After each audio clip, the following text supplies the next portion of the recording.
Run from my son." Those were the last words Angela's mother-in-law whispered with a trembling breath before the heart monitor flatlined. Now, with Betrayal gone, Angela begins to uncover the chilling truth behind the warning. Secrets buried in locked drawers, whispers of a girl who vanished years ago, and a smiling husband who may not be who he seems. As the walls close in, Angela must decide. Trust the man she married, or believe the dying woman who tried to save her. Please subscribe and leave a like for us. It means the world to us. Also share this video to your friends and loved ones and turn on post notifications so you don't miss future videos from us. Thank you as you do so. Sit back and relax as we dive into the story. The hospice room was cloaked in that quiet that only exists around the dying. A silence not born from peace, but from anticipation. Machines hummed softly. The window, cracked open just an inch, let in the warm breath of the late summer breeze, stirring the sheer white curtains like ghostly fingers reaching inward. Angela sat by the bedside of her mother-in-law, Belle Voss, gripping the frail woman's hand. Belle's skin was paper-thin, her veins dark beneath the surface like faded rivers on a map. Her breathing was shallow and irregular.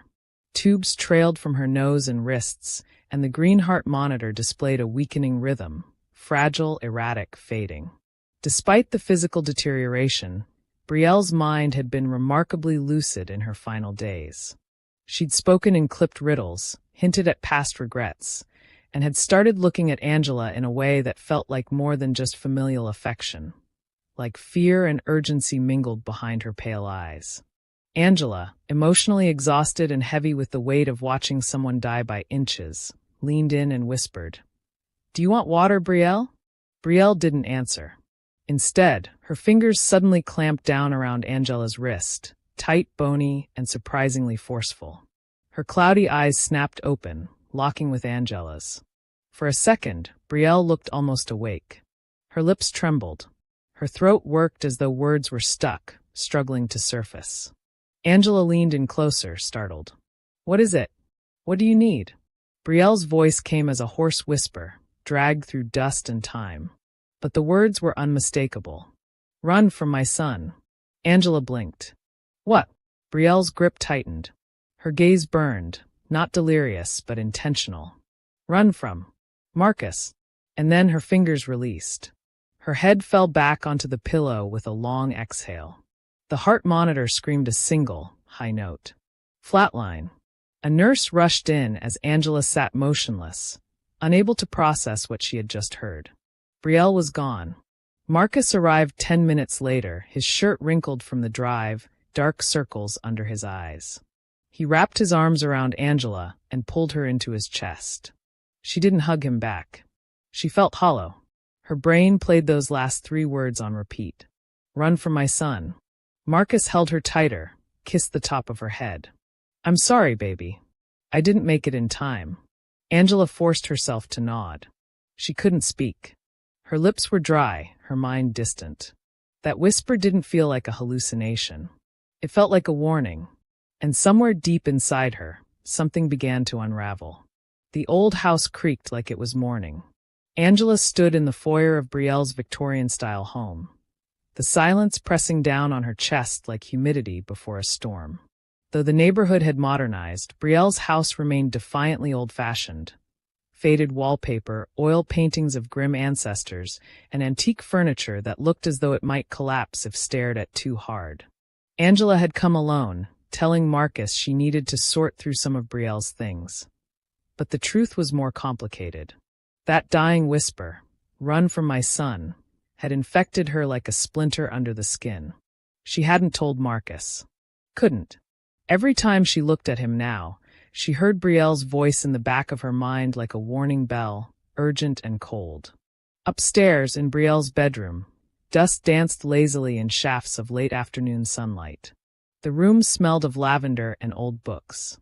The bed was made, tucked tight, just the way Belle used to insist, even when she was in too much pain to do it herself. Angela opened drawers, peered behind framed pictures, scanned the top of the wardrobe for anything unusual. Nothing seemed out of place, until she tried the bottom drawer of the antique oak dresser. Locked. It didn't match the others, which opened easily and contained folded scarves, yellowed nightgowns, and unopened bottles of lotion. This drawer was different, heavier, as though guarding something. Angela knelt, trying the handle again, and noticed the faintest scratch marks along the wood grain where someone had inserted a key many times. Her fingers tingled. But where was the key? She searched the room methodically, guided by instinct more than logic. Then she remembered something Belle had once said in passing, while half asleep after chemo. The truth is always underfoot. At the time, Angela assumed it was metaphorical. Now it felt like something more. Dropping to the floor, she reached under the bed. Her hand grazed something rough, wooden, with a small lip. A false panel. She tugged gently, and it lifted, revealing a tiny velvet pouch. Inside, a brass key, tarnished with age. Her pulse quickened. With a shaking hand, Angela inserted the key into the lock. It turned smoothly with a soft click. The drawer creaked open. Inside was a trove of secrets. There were 5 leather-bound diaries, each carefully labeled by year, starting from 1995 up to 2010. Beneath them lay a manila envelope filled with newspaper clippings. Angela reached for the top one, dated July 2004. Local teen Sarah Jones missing, last seen near Reed Lake. The headline was grim, the photo grainy. A young girl, maybe 15 or 16, with curls and a crooked smile. Angela had never heard the name before. Beneath the clippings were photographs, dozens of them. Some were faded Polaroids, others 4x6 prints from drugstore processing. In many of them, Angela recognized a younger Marcus, no older than 16, arms slung casually around the same girl from the newspaper. Sarah. Angela stared, stunned.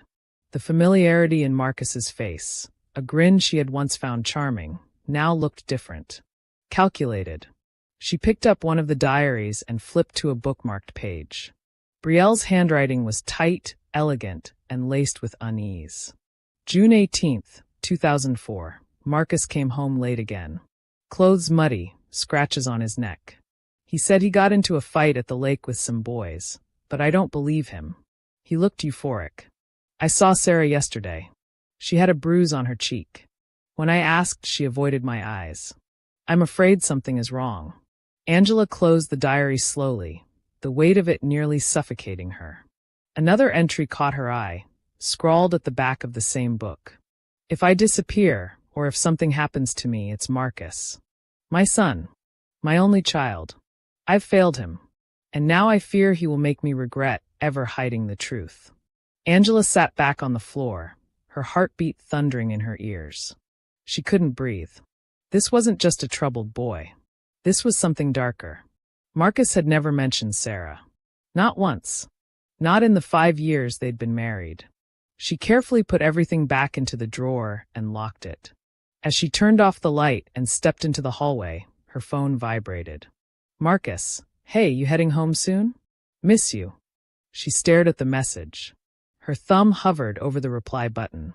And Brielle's final words came back, louder now, as if carried on the wind. Run from my son. That night, Angela lay in bed next to Marcus, her body stiff beneath the covers, her mind racing. Every creak of the house made her flinch. The warmth of his body beside her, once a comfort, now felt like a proximity to danger. He slept soundly, as if the world weighed nothing on his conscience. She watched him breathe. So easy, so peaceful. She turned her back to him and stared at the moonlit outline of the curtains. Brielle's diaries and the box of clippings were hidden in her car trunk, locked and wrapped in an old blanket. She hadn't dared bring them inside.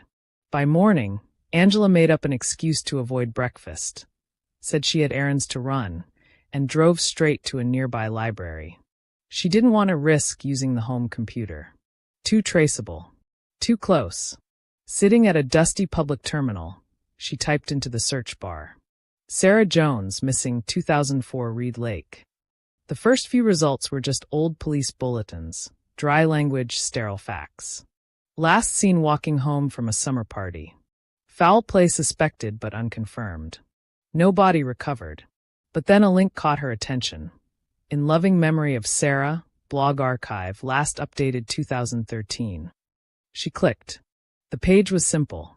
White background, black text, a broken image link at the top where a photo once had been. It looked abandoned. My name is Marie Jones.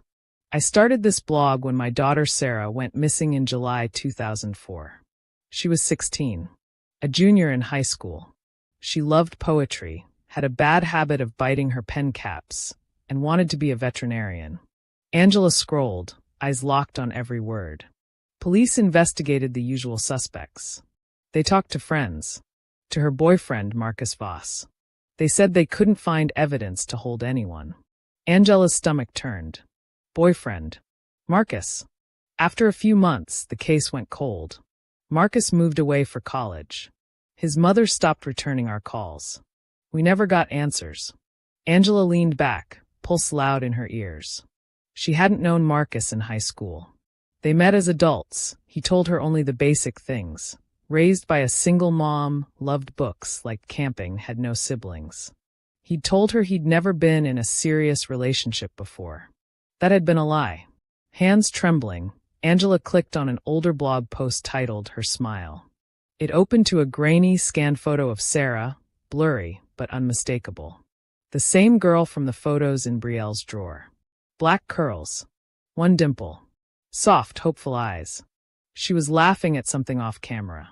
Angela swallowed hard. The caption read, "This was taken the day before she disappeared. I remember because she was wearing that ridiculous green beaded bracelet she made at camp. She never took it off. The green bracelet." Angela had seen it, caught the flash of it in a photo from the drawer. And something else had been odd in that picture. Marcus, smiling, standing behind Sarah. But her face wasn't smiling. Not fully. There was tension in her jaw. And a bruise under her eye, just faint, just visible enough to cast doubt. Angela pulled out her phone, enlarged the copy of the photo she'd snapped last night. The bracelet was there. The bruise. And Marcus's hand, resting on her shoulder too tightly, fingers pale from pressure. "Jesus," Angela muttered under her breath. The library suddenly felt colder. Angela looked around. No one was near her. Still, she felt watched. Exposed. She emailed the link to herself, deleted the history, and logged out. Driving home, she caught herself checking the rearview mirror more than necessary. Back at the house, Marcus was in the garage, tinkering with something on his workbench. He looked up as she entered, wiping grease from his hands with a rag. "Hey," he smiled. "How were the errands?" She hesitated. "Fine. Just groceries." His eyes lingered on her longer than usual. "You okay? You look tired." "I didn't sleep well." Marcus nodded slowly. "Still thinking about my mom?" Angela forced a smile. "Yeah." He stepped forward, gently touched her cheek. "She liked you, you know." Angela nodded. "She said some things near the end that surprised me." Marcus tilted his head, curious. "Like what?" She looked into his eyes, those soft eyes that had once seemed so trustworthy. She thought about Brielle's voice, about Sarah's smile, about bruises and green bracelets and locked drawers. She smiled back. Nothing important. Marcus leaned in and kissed her. And Angela kissed him back. Because now she knew. She couldn't let him suspect what she'd found. Not yet. The basement had always been off limits. In the early days of their marriage, Angela had joked about it. "Seriously, what's down there?" she had asked, half laughing. Marcus would smile with his easy charm and deflect. "Just Tool's old junk mold. It's disgusting. I keep it locked because I don't want you getting sick or attacked by mutant spiders."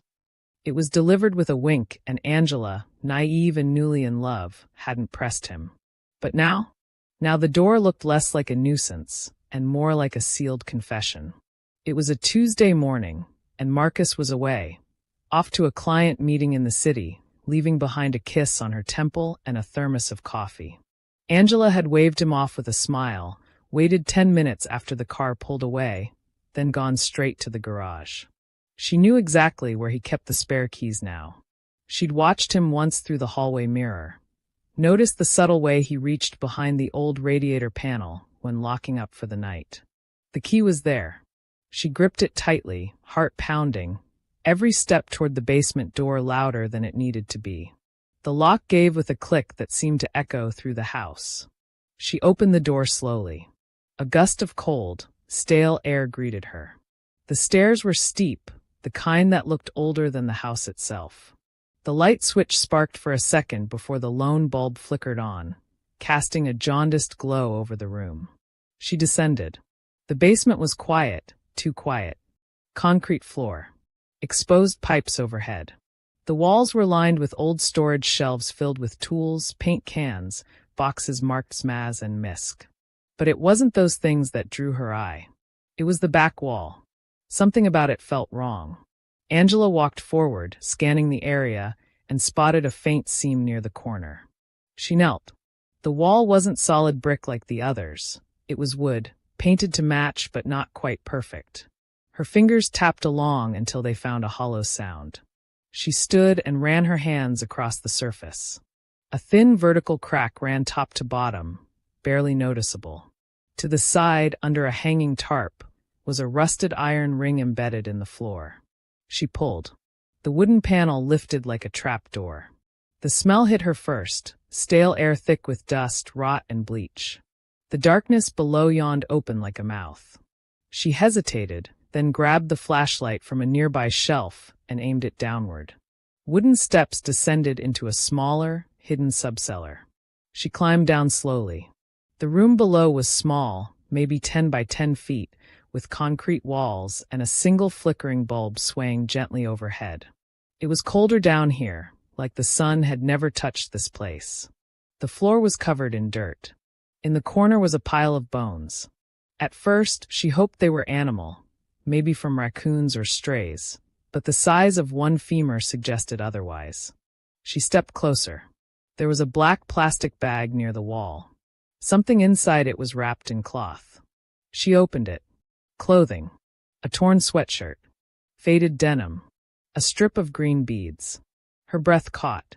The bracelet. Sarah's bracelet. Angela's stomach lurched. She backed away, hand over her mouth. Against the wall, there was a mirror, cracked, its frame splintered. On the surface, someone had scrawled words in what looked like red paint, but Angela wasn't sure. She knew. She turned and ran back up the steps, nearly tripping. She closed the trap door, replaced the tarp, wiped the iron ring clean of her fingerprints. Back upstairs, her hands were shaking so badly, she nearly dropped her phone as she opened her text messages. She was about to call the police. But then the screen lit up. Marcus. Flight got canceled. I'm driving back. Be home in 15. Angela froze. 15 minutes. She raced to the bathroom and scrubbed her hands, face, and clothes. She dumped the flashlight in the laundry hamper. She glanced at the clock. 12 minutes left. When Marcus walked through the front door, she was in the kitchen pouring tea, hands steady, face neutral. He came up behind her and kissed her neck. Miss me? Of course, she whispered. But her eyes never left the knife block. And beneath the floor, the secrets of a vanished girl whispered through the cracks. Angela didn't sleep that night. She lay in bed beside Marcus, who dozed like a man without a care in the world, his arm draped possessively over her waist. She could feel the pulse in her own neck, fast, erratic, terrified. Her body was still. Her thoughts were not. The image of the green-beaded bracelet swam behind her eyelids every time she blinked. That trap door. The bones. The words written on the cracked mirror. She knew. Sarah had known. Brielle had known. And now Angela knew too. By sunrise, she had made a decision. She waited until Marcus went for a run. He always ran 3 miles on Fridays, never skipped. Like clockwork. She watched him jog down the street, his navy hoodie bouncing with each confident stride. As soon as he turned the corner, she grabbed her purse, the flash drive she'd loaded with pictures from the basement and Brielle's diary. She drove fast. Too fast. The local police station was small. Just 5 officers and a secretary who greeted her with forced cheer. I need to speak to someone about a cold case, Angela said, holding up the diary like a badge. I have serious concerns. Officer Hardy, A tall man with a receding hairline and sleepy eyes led her into a back office. She explained everything. Or tried. The photos. The hidden cellar. The bracelet. Brielle's last words. He listened. He took notes. And when she finished, he gave her a look that made her feel like a child reporting monsters under the bed. "This is certainly compelling," Hardy said slowly. "But there's no body. And without a warrant, we can't confirm any of what you say is even there." "I can take you," she insisted, heart pounding. "Right now. I can show you. We'd need more than just suspicion to get authorization. And I'm not saying you're wrong," he added quickly, sensing her frustration. "But we get cases like this. Family drama. Grief. You'd be amazed how often it turns into misunderstandings." Angela left, furious. Not shocked. Just furious. They wouldn't believe her. Not yet. She sat in her car in the station parking lot, hands gripping the steering wheel. Then she remembered someone else. Brielle's lawyer. Brielle had mentioned him once in passing. "If anything happens, I've arranged everything with Mr. Tyrone." Angela had brushed it off at the time, but now the name rang like a bell in her head. She found his number online and called immediately. "Ms. Dawson," he said when she introduced herself. "I was wondering when you might call." Angela blinked. "You were?" "Yes. Your mother-in-law left instructions that I was only to contact you if you reached out. She said if you did, then it meant the time had come." His voice was calm. Too calm. They met 2 hours later in his office, a small, neat space stacked high with law books and smelling of polished leather and dust. Mr. Tyrone was in his 60s, thin, with wire-rimmed glasses and a demeanor like a banker from a noir film. He handed Angela a sealed envelope with Brielle's handwriting on the front. "Angela, for your eyes only." She opened it. Inside was a typed, notarized letter. The language was clear. Legal. But what it said made Angela's hands go cold. "To whom it may concern. If I am found dead under sudden or suspicious circumstances, or shortly after disclosing the contents of this document to my daughter-in-law Angela Dawson, it is my belief that my son, Marcus Voss, is directly or indirectly responsible. My son is not well. He has hidden the truth for years. He is manipulative, charismatic, and I fear dangerous. In July of 2004, Sarah Jones, a young girl and Marcus's then-girlfriend, went missing. I found bloody clothing in our basement shortly after. I confronted him. He laughed. I told the police I had no knowledge. I was afraid. I have lived in fear of my son since that day. Angela, if you are reading this, then you've begun to suspect what I've always known. Use this letter. Use my journals. Protect yourself. I am sorry I didn't do more. Brielle M. Voss." Angela's breath caught in her throat. She looked up at Tyrone. "Can I use this to go to the police?" "I've already filed a digital copy with my firm's insurance," he replied. "If anything happens to you, it will go public." "But Angela," he leaned forward, "don't wait for the system to save you. Prepare yourself." The words chilled her more than the letter. That night, Angela didn't go home. She checked into a hotel near the edge of town. She used cash, changed her number, sent Marcus a quick message, "Staying at Lisa's. Girls' night. You'll survive." He replied with a laughing emoji and a heart. But Angela didn't sleep. Instead, she packed a bag, made copies of the letter and diaries, and emailed everything to a private account with a delay sent setting, just in case. She stared at the hotel ceiling for hours, her thoughts a storm. Marcus had fooled everyone, but he hadn't fooled Brielle in the end. And now she had passed her burden to Angela. The only question was, would she survive it? Morning broke gray and heavy. The air outside the hotel window was still, as if the world were holding its breath. Angela sat at the small desk in her room, staring at the burner phone she'd bought the night before. The plan was simple. Get to the lawyer's office, hand over everything she hadn't yet, and then vanish. Not forever. Just long enough to build a wall between her and Marcus. Time to let the truth surface. Time to let the weight of Brielle's words finally crush him. She had the bag packed. Clothes. Flash drive. The originals of Brielle's letter and the photographs. Keys in hand. One last look around the room to make sure she hadn't left anything. Then the phone buzzed. Unknown number. Where are you? Angela's stomach dropped. Seconds later, the hotel phone rang. She stared at it, frozen. It rang again. Again. She picked up. Hello. Silence. Then his voice. Angela. Her knees nearly buckled. Marcus. How did you? She began, but he cut her off, calm and soft like always. I called Lisa. She said she hasn't seen you. You lied to me. Angela didn't answer. You've been in the house, Marcus said after a pause. In the basement. I told you not to go down there, he said, voice still infuriatingly calm. That was private. You're a murderer, Angela whispered. The silence stretched. Then chillingly he laughed.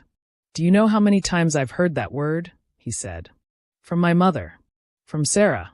And now from you. It's always the same. I'm going to the police, she said. No, you're not. He didn't shout. He didn't threaten. He simply said it like a fact. Because I'm already outside. Her heart stopped. Angela moved to the window slowly, pushed aside the curtain, and saw his car. Parked across the lot. Driver's side door open. He was here. He found me. Angela dropped the curtain and backed away. Her breath caught in her chest. She grabbed her bag and bolted, heart pounding like thunder in her ears. No time for the elevator. She raced down the stairwell, 2 steps at a time, ignoring the ache in her legs, the weight of the bag dragging her shoulder. She burst through the back exit of the hotel, onto the alley behind the building. Adrenaline flooded her. She didn't look back. Across the street was a gas station. She sprinted toward it, waving frantically as she ran. The attendant stepped out, startled. Please, she gasped. He's trying to kill me. Call the police. The man hesitated for a split second, then ran inside to grab the phone. Angela crouched behind a dumpster, hand over her mouth. Footsteps echoed, slow, deliberate. Marcus's voice rang out, closer than it should have been. Angela. Come on. Don't do this. You don't know what you're getting into. She didn't move. Didn't breathe. I never wanted to hurt you, he said. I really didn't. But now you've left me no choice. A door slammed. Tires screeched. Sirens. She peeked around the corner and saw flashing lights. 2 cruisers. Officers jumping out with weapons drawn. Marcus stood in the open, hands raised. But his eyes were on her. Calm. Cold. Unblinking. 3 weeks later. The news was everywhere. Body found beneath suburban home identified as missing teen Sarah Jones. Brielle Voss's dying words lead daughter-in-law to expose son's dark secret.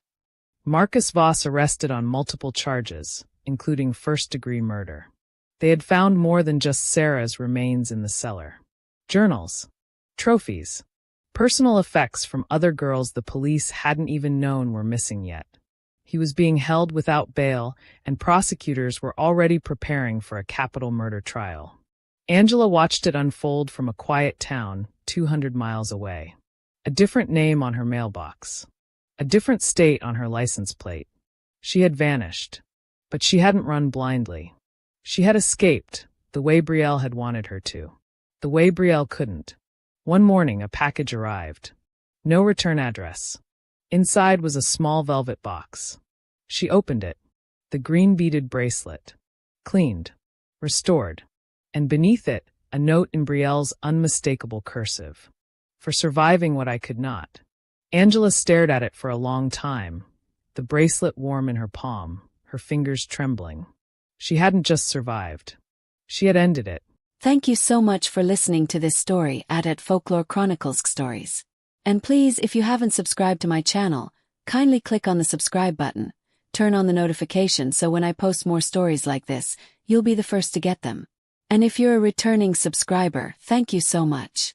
I sincerely appreciate your support and I do not take it for granted at all. Until I see you in my next video. Bye.